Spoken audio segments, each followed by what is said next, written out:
Je voulais commencer par répondre à deux questions qui m'avaient été posées au cours précédent. Alors, première question.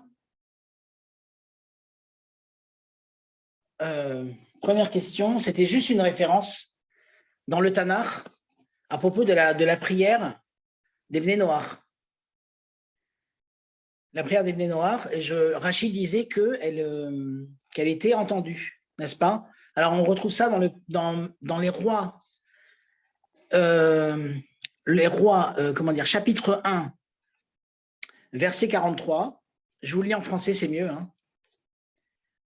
Toi, tu l'entendras du ciel ton auguste résidence et tu exauceras les vœux que t'adressera l'étranger, afin que tous les peuples du monde connaissent ton nom et qu'ils te révèrent comme ton peuple Israël et qu'ils sachent quelle est sous l'invocation de ton nom cette maison que j'ai bâtie. Voilà. Donc, en hébreu, écoute les cieux, résidence de ta comment dire, de ta résidence, et tu feras tous ceux qui t'appelleront l'étranger, la nochi, l'étranger, tu répondras, voilà. Afin que tout le monde sache, que tout le monde connaisse ton nom et que tout le monde te craigne. Donc, c'est-à-dire que ceux qui vont se rapprocher d'Hachem parmi les étrangers, Dieu va les exaucer. On avait demandé, et pour les Bénis Israël, pourquoi pas. Alors, les Bénis Israël, Hachem, il est plus exigeant envers les Bénis Israël. Vous savez, la tfila des Bénis Israël, c'est une avoda, et c'est pas évident qu'on va être répondu. C'est-à-dire qu'il faut mériter, etc.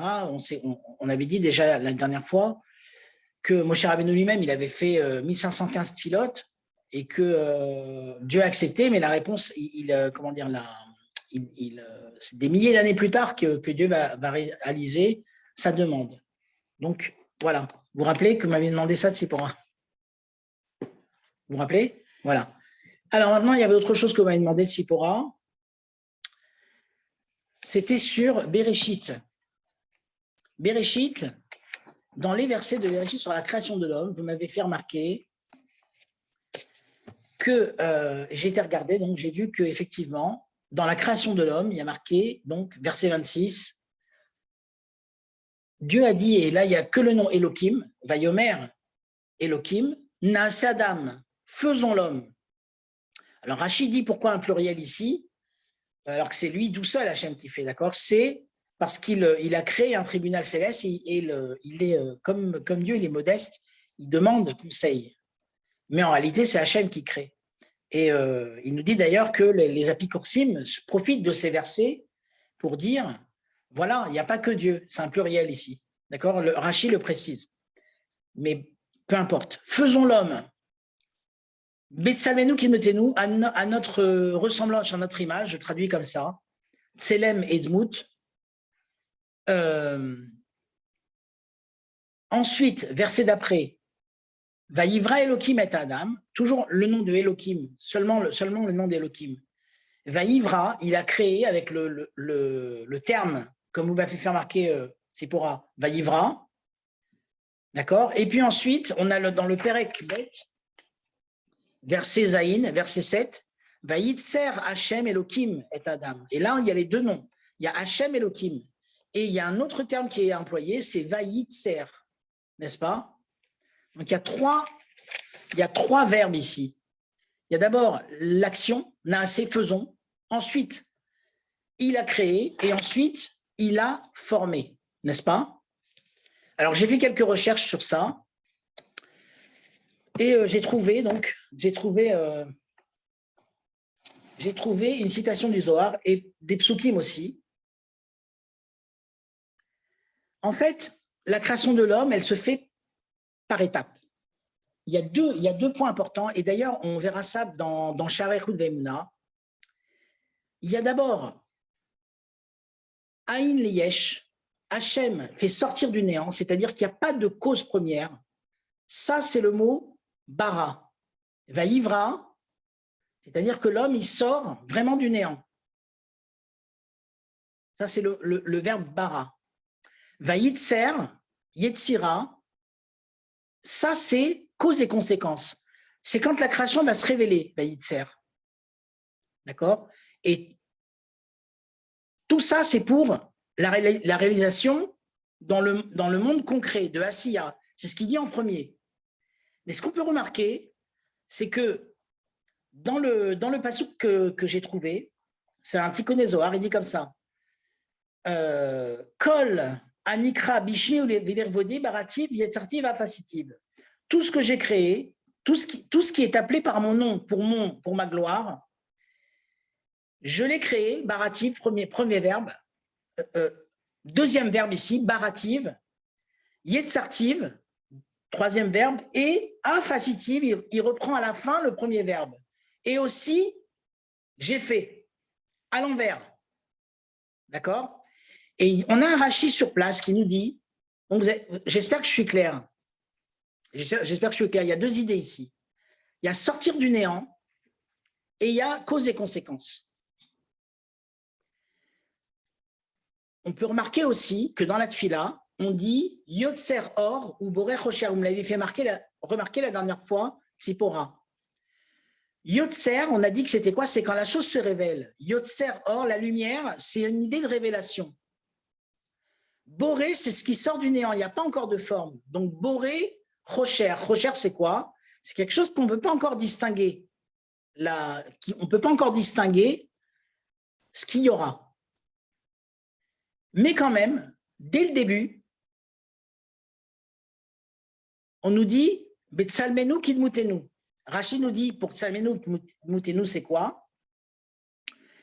Tsalmenu, nous dit Rachid, c'est comme un ADN, on va dire, un fous, déjà une première,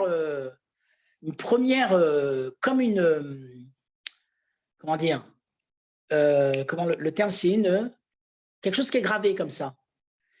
Et Dmutenu, c'est quoi? C'est la skill ou la vine. Processus intellectuel, processus justement de révélation. Il parle ici, Rachi, d'un seau, un seau qu'on trempe, comme un seau qu'on trempe dans la cire. Un seau qu'on trempe dans la cire, on remarque quelque chose. Ce qui va ressortir dans le seau, ce qui va être en avant, dans la cire va se retrouver enfoncé. Ça va être inversé, si vous voulez. D'accord? Un seau dont nous parle Rachi dans ses psukim, sur le commentaire du Passouk 27, il nous parle d'un seau. Le seau, quand il est dans la main de la personne qui fait le seau, tout ce qui ressort va être enfoncé dans la réalisation.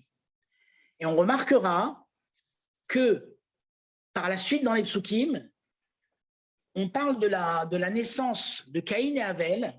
Dans la naissance de Caïn et Avel, on ne parle pas de Salmenu kidmutenu, on ne parle pas de forme et d'apparence. Par contre, à la naissance de Shet, qui est au Passouk, alors je vous le retrouve, Passouk 3 dans le Pérec 5 de Bereshit, dans le chapitre 5 de Bereshit, vous remarquerez Vayechi Adam Shoshi ou Matshana, il a vécu 130 ans, Vayoled, il a fait naître Kidmutenu Ketsalmo. Et là, l'ordre est inversé. Au lieu de dire comme au début Betsalmenu Kidmutenu, l'ordre est inversé. Dmout d'abord et Tselem après. Comme on a vu dans Rashi qui nous disait quoi? Comme le tampon. C'est-à-dire que Dieu, il commence par faire l'homme. Et pour le faire, il passe par l'étape de sortir du néant avec le mot bara. Ensuite, de révéler avec le mot Yetzer, pour arriver finalement à la création finale quand il y a le descendant Shet, qui est le père de l'humanité finalement, puisque Caïn, Noé va descendre de Shet. Donc toute la création, toute l'humanité va descendre de Shet. Et quand Shet arrive, c'est comme si, on va dire, la création qui avait été dit au début, elle est dit à la fin maintenant, et l'ordre est inversé, comme dans un seau.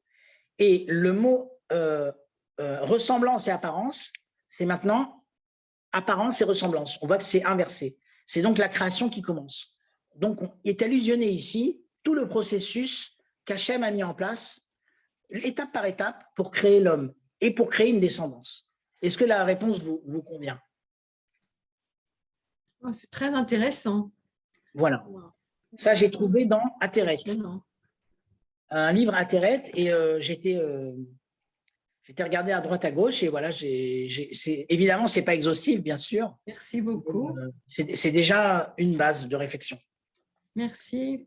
Voilà. Évidemment, tous les cours qu'on fait ici, ce n'est pas exhaustif, hein, c'est le résultat de recherche, et on peut aller bien sûr toujours plus loin dans la Torah, mais bon, je fais avec mes moyens, et voilà, chaque point qu'on dit, il peut être approfondi, bien sûr, il peut être recherché plus dans le détail.